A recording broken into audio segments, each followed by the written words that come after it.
I'm Jesse Adler and welcome back to my YouTube channel. Today I'll be doing a take apart of this microwave. I've already tested it and I know it works. Looks like it's by Sanyo and the model is the SR-2570M.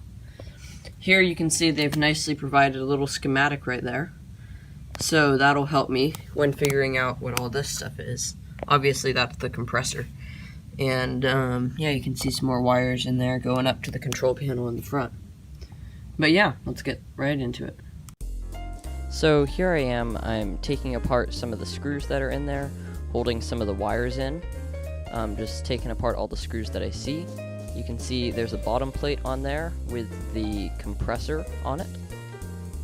I'll link a video in the description to show how a refrigerator works in more detail.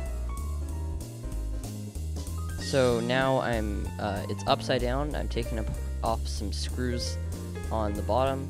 Now I'm trying to cut the, yeah, there it is. I cut the cord with the refrigerant in it. Now I'm taking out the bolts that hold the compressor in to get it out.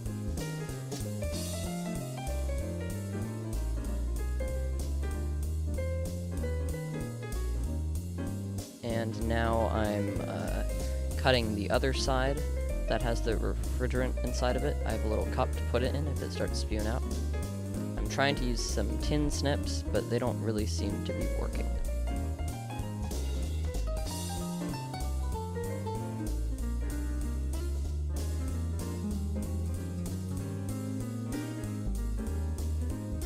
Okay, so I gave up on the tin snips, so I went and got a big old lock cutter. Gives me a lot more leverage, and I'm going to try that out.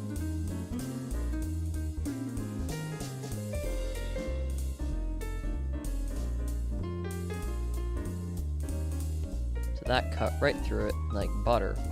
So now I'm ready to take the actual compressor part out.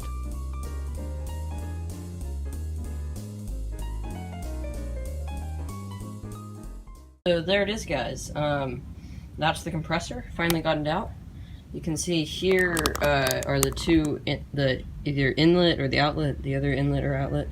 In one, out the other. And you can see this is the kind that has this speed controller in it, which is where these wires went. They went up to the speed controller in the top.